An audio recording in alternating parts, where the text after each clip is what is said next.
Hello everyone, my name is गुरु टेहंगुरी और आज हूं मैं बहुत ज्यादा खुश क्योंकि यार कुछ पुरानी यादें फिर से ताजा हो गई। साथ ही साथ इस वीडियो के बाद आप सभी को बहुत ज्यादा मदद मिलने वाली है। यार देखिए, मैं आपको कोई जादू तो नहीं सिखा सकता, लेकिन हाँ एक ऐसी ट्रिक जरूर बता सकता हूं जिसको अगर आपने फॉलो कर लिया और आपके इकोनॉमिक्स के पेपर में इनकम मेथड रिलेटेड कोई भी क्वेश्चन आ गया तो आपके मार्क्स नहीं कट सकते। अब इतना दावा कर रहा हूं तो वीडियो पूरी देखिएगा और कमेंट सेक्शन में बताइएगा कि आपको वीडियो कैसी लगी। वीडियो चालू करूं उससे पहले दो चीजें बोलना चाहता हूं। सबसे पहली कि ये वीडियो जब तक खत्म नहीं हो जाती ना, बस मेरी बातों को अच्छे से सुनिएगा कि गुरु भैया आपको बता क्या रहे हैं, आपको सब याद हो जाएगा। दूसरे नंबर पर भाई एक कॉपी लेकर बैठ जाइए, जो जो चीज मैं बताऊंगा लिखते जाइए, नहीं तो बाद में आप भूल जाएंगे और आपको बार बार वीडियो ओपन करना पड़ेगा, आपका टाइम वेस्ट होगा और टाइम हमें वेस्ट नहीं करना है। तो दो चीजें याद रखिए, बाकी वीडियो चालू करते हैं। अगर वीडियो पसंद आए लाइक वगैरह आप देख लीजिएगा, शेयर करना मत भूलिएगा। जितने बच्चों की हम मदद कर सकते हैं उतना ज्यादा अच्छा हमें लगेगा। तो भाई सीधे देख लेते हैं। सबसे पहले एक बहुत इंपॉर्टेंट चीज आती है कि भाई नेशनल इनकम जो हमारा है उसको हम कैसे निकाल सकते हैं हमारे इनकम मेथड की मदद से। तो भाई देखिए, अगर हम इनकम मेथड की बात करते हैं ना, तो सबसे पहले इसमें हम तीन चीजों को जोड़ते हैं: compensation of employees, operating surplus और मिक्स्ड इनकम। जब हम इन तीन चीजों को जोड़ते हैं तो हमारे पास डोमेस्टिक इनकम आ जाता है। सिर्फ सुनिए, अभी हम इसकी ट्रिक निकालेंगे। इन तीन चीजों से हमारा डोमेस्टिक इनकम आ जाता है और जैसे ही इसमें हम net factor income from abroad जोड़ देते हैं हमारा नेशनल इनकम आ जाता है। तो भाई इनकम मेथड की मदद से ये दो चीज निकालना बहुत आसान है। अब हम बहुत अच्छे से देख लेते हैं। अभी आप इतना ही याद रखिए, यहाँ तीन चीज, यहाँ एक चीज, इन जब चारों को हम जोड़ देते हैं तो हमारा आ जाता है नेशनल इनकम, हमारी इनकम मेथड की मदद से। अब इसको ना थोड़ा हम ट्रिक में बदलते हैं। भाई डोमेस्टिक इनकम निकालने के लिए मैंने आपको तीन चीजें बताई थी। कंपनसेशन ऑफ एम्प्लॉइज, तो इसका हम सी उठा लेते हैं। ऑपरेटिंग सरप्लस का ओ उठा लेते हैं और मिक्स्ड इनकम का हम एम उठा लेते हैं। और net factor income from abroad का आप सबको पता है NFI हम उठा लेते हैं। तो एक हमारा कॉम हो गया, डॉट कॉम से याद रखिएगा, डॉट कॉम हम वेबसाइट में यूज करते हैं। और NFI तो आप सबको पता है, ये दो चीजें याद रखिएगा। अब इसको हम और ब्रेक कर देते हैं। भाई अगर हम कॉम के सी की बात करते हैं तो चार चीजें आती हैं: wages and salaries in cash, payments in kind, employers contribution to social security और पेंशन ऑन रिटायरमेंट। आप अपनी बुक में देख लीजिएगा, चारों की थोड़ी बहुत डेफिनेशन पढ़ लेंगे, आपको और क्लियर हो जाएंगे। तो भाई हमने WPEP उठा लिया, तो WPE का आप क्या बोल सकते हैं sentence: wait please economics paper. भैया डिस्ट्रैक्शन को हम बोल रहे हैं थोड़ा रुक जाओ, मेरा इकोनॉमिक्स का पेपर है। तो सी आपको क्लियर हुआ। इसके बाद ओ, तो भाई ऑपरेटिंग सरप्लस में तीन चीजें आती हैं: रेंट, इंटरेस्ट और profit, RIP, rest in peace हमने इसको बना दिया, तो ओ हमारा हो गया। और एम भाई मिक्स्ड इनकम। मिक्स्ड इनकम की डेफिनेशन यहां लिख दी है मैंने। Mixed income refers to the incomes of the self employed persons using their own labour, land, capital, entrepreneurship in their household enterprises. तो ये हमारा कॉम हो गया। अब ये याद रखिएगा, WPEP एक मैंने आपको ट्रिक तो बता दिया, लेकिन कई बार क्या होगा, आपको क्वेश्चन में employers contribution to social security के बदले सिर्फ कंट्रीब्यूशन टू सोशल सिक्योरिटी लिखा होगा, ये एम्प्लॉयर्स वर्ड गायब हो जाएगा। तो आप कंफ्यूज मत होइएगा, वो इसी की बात कर रहे हैं। इसलिए शॉर्टकट के साथ साथ एक बार पूरा पढ़ेंगे और बुक से डेफिनेशन वगैरह देख लेंगे तो और इजी हो जाएगा। तो आई होप आपको बहुत क्लियर हो गया होगा। सबसे पहले हमने क्या देखा, कॉम प्लस NFI है। फिर अब हम कॉम को भी ब्रेक कर रहे हैं। सी को हमने ब्रेक किया वेट प्लीज इकोनॉमिक्स पेपर में, ओ को हमने रेस्ट इन पीस में कर दिया, और एम तो हमारा सीधा मिक्स्ड इनकम होता है तो उसको हमने सीधा रख दिया। अब हम आगे बढ़ते हैं। भाई तो जो हमारा ऑपरेटिंग सरप्लस जिसको हमने RIP में कन्वर्ट किया था, तो उसमें जो हमारा P है प्रॉफिट, ये भी तीन चीजों में डिवाइड होता है। भाई आप सबने MCU तो सुना होगा, बहुत शानदार डॉक्टर स्ट्रेंज की मूवी आई है, थॉर की आने वाली है, मार्वल सिनेमैटिक यूनिवर्स। तो भाई MCU के बदले यहां पर हम लिखते हैं DCU। इसको आप बोल सकते हैं डिज्नी सिनेमैटिक यूनिवर्स या दिल्ली सेंट्रल यूनिवर्सिटी, जो आपको बोलना हो। DCU, D से डिविडेंड्स होता है, C से कॉर्पोरेट प्रॉफिट टैक्स होता है और U से हमारा अनडिस्ट्रीब्यूटेड प्रॉफिट होता है।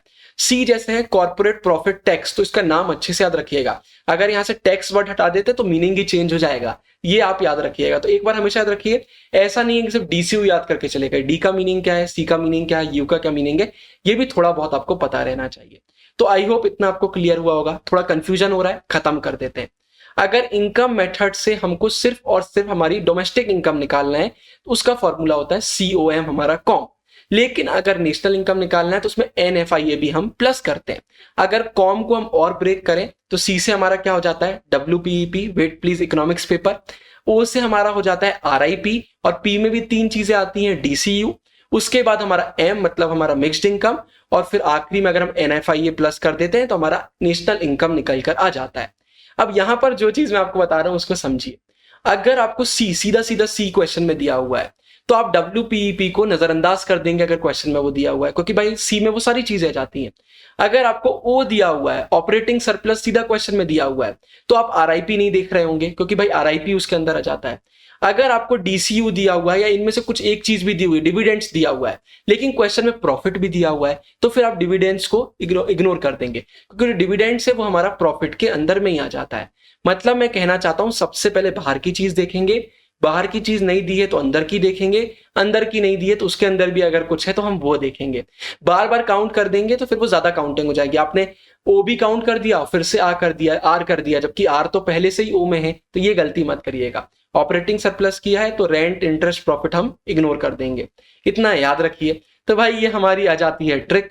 अब इसको हम यूज करके भी देख लेते हैं, लेकिन उसके पहले एक बहुत इंपॉर्टेंट चीज, हर चीज में भाई कुछ प्रिकॉशंस होते हैं जिन पर हमें ध्यान देना पड़ता है। जैसे कि transfer earning like old age pension हो गया, अनएम्प्लॉयड अलाउंसेस हो गया, स्कॉलरशिप एक्सेट्रा हो गया, इनको कभी भी हम नेशनल इनकम में इंक्लूड नहीं करते हैं। ऐसे ही कुछ प्रिकॉशंस होते हैं। तो वीडियो पॉज करके, बाकी मैं PDF आपको डाल दूंगा डिस्क्रिप्शन में, आप इनको पढ़ लीजिएगा कि भाई नेशनल इनकम का जो हम इनकम मेथड पढ़ रहे हैं उसमें क्या प्रिकॉशंस हमें देखने को मिल जाते हैं। बहुत ईजी है, एक रीड मारेंगे आपका हो जाएगा। अब सीधे भाई हम चलते हैं एक एग्जाम्पल की तरफ, लेकिन उससे पहले फिर से देख लीजिए। डोमेस्टिक इनकम निकालने के लिए COM, अगर उसमें NFIA हम प्लस कर देते हैं तो नेशनल इनकम आ जाता है। 4 चीज COM प्लस NFIA, याद रखिएगा। सीधा अब हम क्वेश्चन देख लेते हैं। तो क्वेश्चन है भाई हमारा डोमेस्टिक इनकम रिलेटेड। वो क्वेश्चन क्या है भाई? वो क्वेश्चन है the following information is available for an economy. हमें पूरी इंफॉर्मेशन दे दी गई है। अब इसके बेसिस पर हमको डोमेस्टिक इनकम भी निकालना है और नेशनल इनकम भी निकालना है।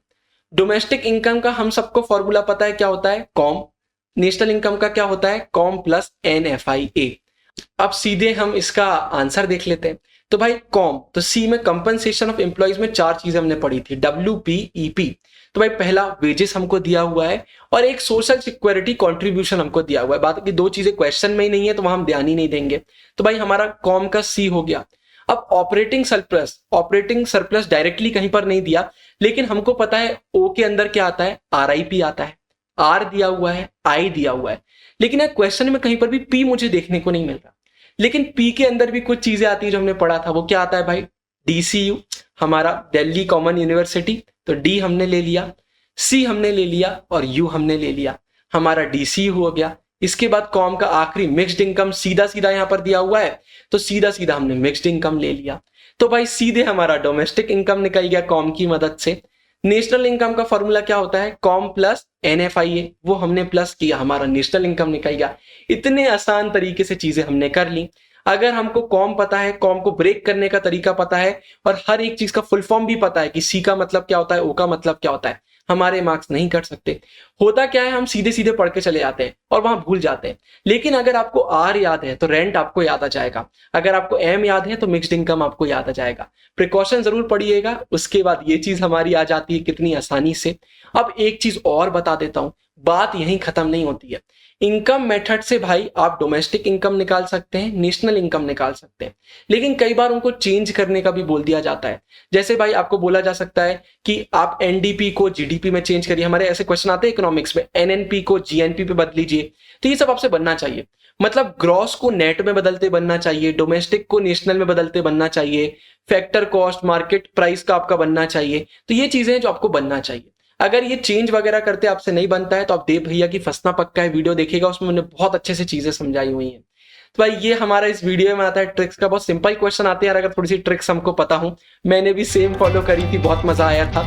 तो भाई आप सभी को आपके इकोनॉमिक्स के पेपर के लिए बेस्ट ऑफ लक। ऊपर डाल रहा हूँ फंसना पक्का सीरीज की प्लेलिस्ट, नीचे प्रिपरेशन टिप्स की वीडियो, और आई होप आप सबका पेपर बहुत ही शानदार जाने वाला है। कमेंट सेक्शन में जरूर बताइएगा इस ट्रिक्स ने आपकी मदद करी या नहीं करी। साइनिंग ऑफ, गुरु टेंगरिया, बाय बाय।